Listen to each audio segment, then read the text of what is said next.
Good afternoon and welcome. This is lunchtime news on TV1 for the Newsfirst team, the voice of the people. I'm Jaimal Ratnayaka. Before we head into the stories in detail, here is a look at your headlines for this afternoon. Teacher trade unions march towards presidential secretariat. Another consignment of 2 million Sinopharm vaccines arrive in the island. Authorities exploring the possibility of inoculating children above the age of 15. 2 Emirati princesses on Pegasus spyware list.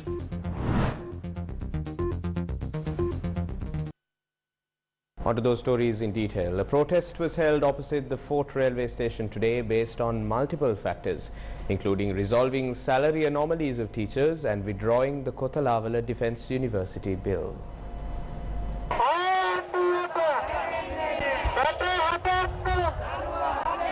The protest was organised by the collective of teacher principal trade unions.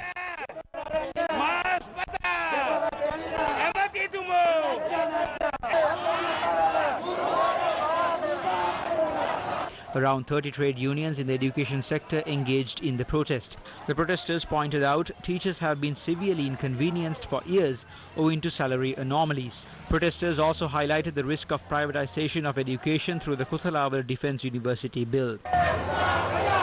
The protest march commenced opposite the Colombo Fort railway station and proceeded towards the presidential secretariat.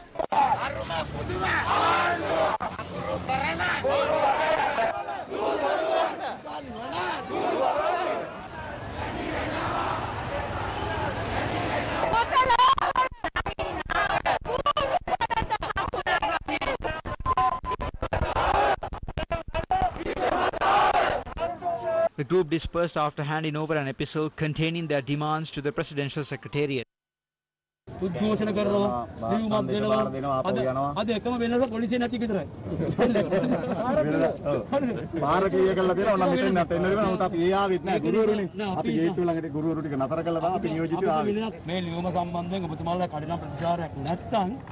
සමාවෙන්න කියනකොට පිට ගුරුවරු රට පුරා උද්ඝෝෂණ කරනවා. ප්‍රායෝගික පරීක්ෂණ කියන මේ වගේ ගුරුවරු ඉවත් කර ගන්නට සිද්ධ වුණොත් ඒක මේ ජාතියට කරන විශාල අපරාධයක් වුණා. ඒකේ පාඩුව ජනාධිපතිතුමා ගන්න.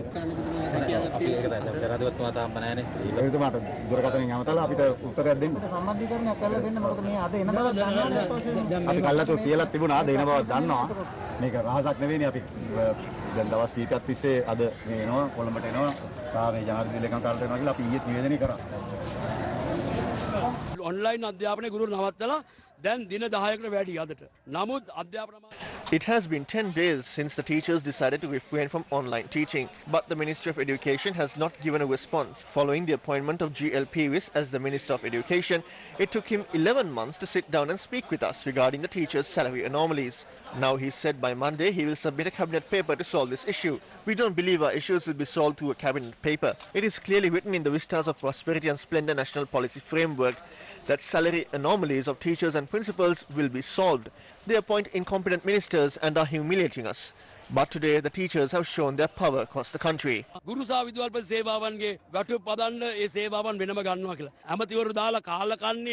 For 10 days we have been stressing that the teachers of this country will not further tolerate this issue. We handed over an epistle to the Presidential Secretariat. We need an answer for this epistle from the President today. Following this, the teachers' union's representatives were given an opportunity to discuss their grievances. As the Students' Union, we agree with the University Act of 1978 being amended on the condition that free education in the country will be further secured. If they attempt to bring amendments that threaten free education, allowing further privatization of higher studies and causing the destruction of the universities, we will object it. The Students' Unions from one end and together with the political movements will launch a strong movement of objection until the authorities withdraw the Kotalavala Defence University Bill. The Inter-University Students' Federation met Samagi Janabalawegaya parliamentarian Patali Champika Ranawaka in Battaramulla today to discuss the Kotalavala Defence University Bill. If the government is attempting to disregard dissent of the people over the KDU bill while attempting to pass it in Parliament, we will certainly not allow it. Free education must be sustained. මොකද නිදහස් අධ්‍යාපනය තවදුරටත් සමාජය ඇතුළේ තියෙන්න ඕන. ගැටලුව තියෙන්නේ මේ කොතලාවල ආරක්ෂක පීඨය ආරක්ෂක අංශව. The issue arises when the KDU is not only going to be limited to defence personnel but will be providing education for civil students at a cost. The administration will not be a professional one. Instead, top brass of the defence sector will be handed a majority stake. Further, they are attempting to create a school system parallel to this. What is happening now is they are attempting to create a fee-levying university system under the guise of a defence university. ආරක්ෂක අංශවලට මුවා වෙලා ගොඩනැගීම තමයි මේ සිදු කරගෙන යන්නේ. Multiple demonstrations and protests continue to be held across the country over a plethora of issues, and one such protest was staged in Ambalanthota today, demanding the government to take swift action in order to address the deprivations of the people. This protest was organised by the Samagi Jana Balavegya.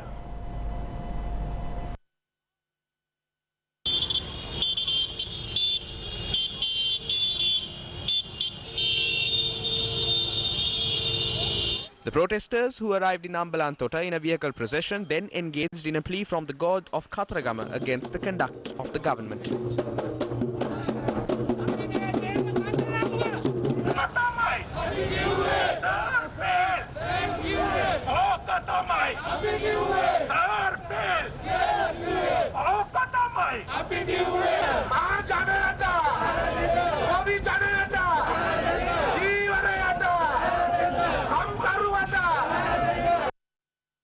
In more headline-making news, another consignment of 2 million doses of the Sinopharm COVID-19 vaccine purchased by the State Pharmaceuticals Corporation arrived in Sri Lanka this morning on board 2 Sri Lankan Airlines flights.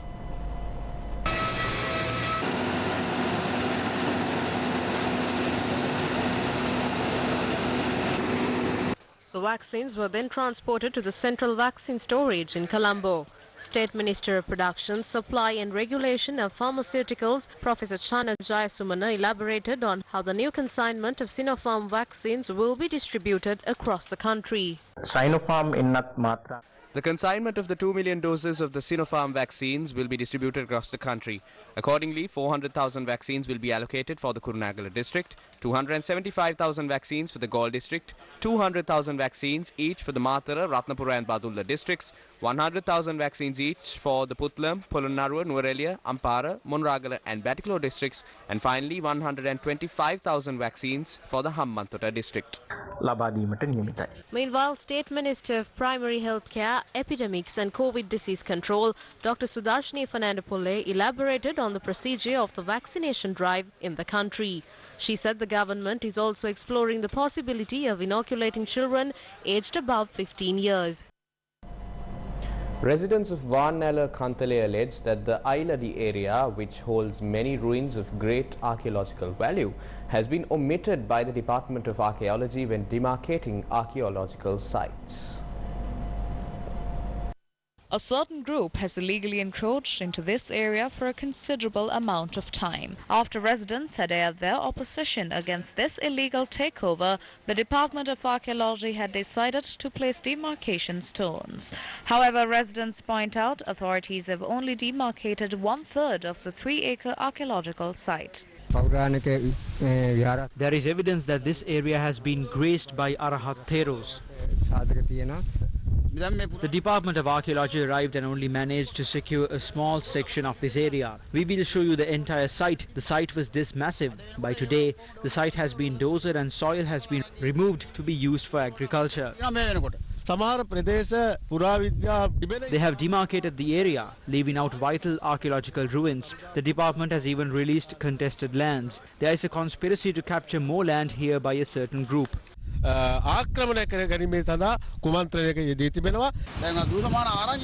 have information that a road has been requested to be constructed through this land. As far as we know, you can't construct roads through archaeological sites. The residents urge authorities to intervene and take steps to preserve this ancient archaeological site. Prison spokesperson Chandan Ekanayaka said an inmate at the Galle prison had hung himself this morning.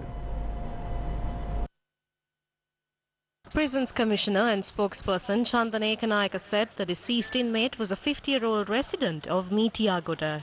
The inmate, who was held on charges of breaking and entering and thieving, was a respondent to 15 criminal cases and was sentenced to a 26-year prison term. The remains of the deceased currently lie at the Karapitiya Teaching Hospital. Further investigations into the incident are currently underway. In more news from here at home, opposition leader Sajith Premadasa visited the newly appointed chief incumbent of the Amarapura sect, Most Venerable Dodampahala Chandra Sirithera, last night.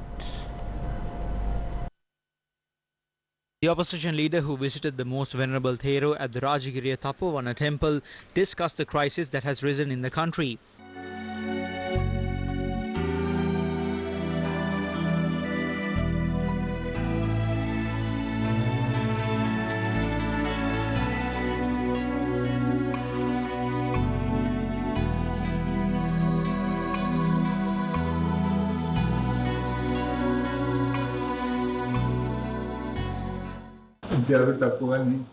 As the Theros of the Tapovana temple, we give you our blessings. We have high regard for you and we bless you just as we bless the country.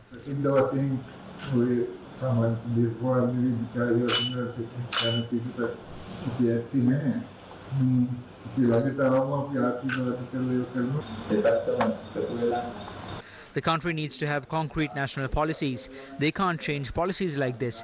There needs to be a proper mechanism in the country.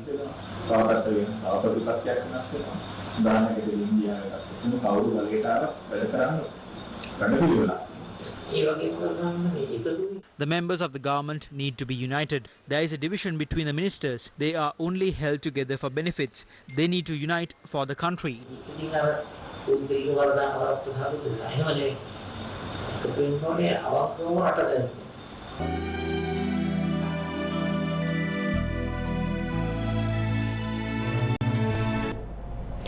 The Adi festival, organized by the Capital Maharaja Group in order to foster national harmony, will be held today. With the conclusion of religious observances held at the Kovil in Jintupitiya, Colombo this morning, the sacred veil was transported to the head office of the Capital Maharaja Group.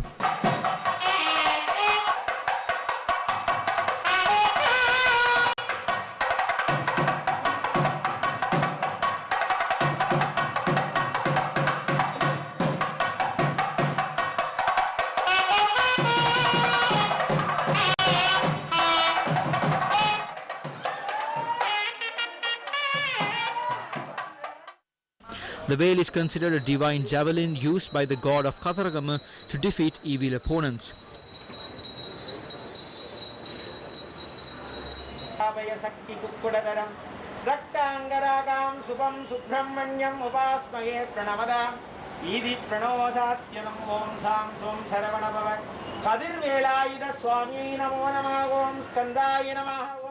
The veil will be transported to the Katharagama sacred site this evening following special religious observances which would be held at the head office of the Capital Maharaja Group.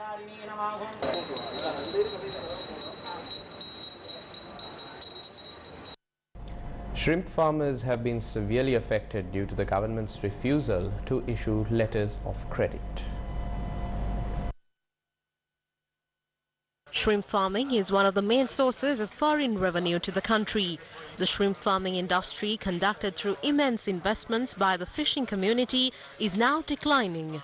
According to those engaged in this industry, shrimp food has to be imported into the island. However, the government's refusal to issue letters of credit have complicated matters, leaving the industry in a state of limbo. Those engaged in the industry lament various government policies have given rise to the destruction of the industry, which generates vital foreign revenue for the country. This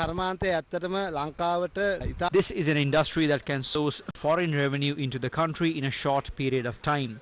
However, we are aware that the government does not have a clear understanding of this industry. The main cause for this is that there are barriers for the importation of food that needs to be provided to the prawns. We also cannot give these prawns any other food. We have to give them the food that are specially imported. The government has not implemented any proper program to deal with this issue.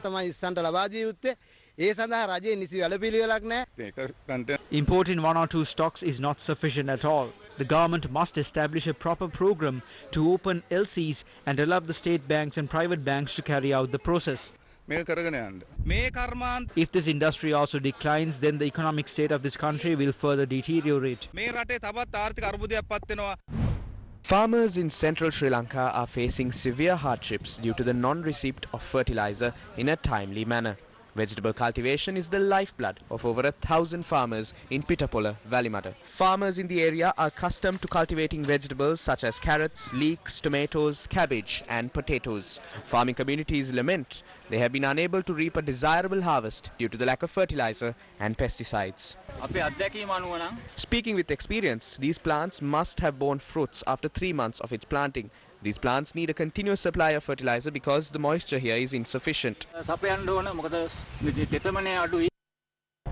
And with that, it's a wrap of Lunchtime News on TV1. Bringing you the news, I'm Jaima Ratnaik for News First, the voice of the people. More news will follow at 1:55. Take care, stay safe, and have yourself a good afternoon.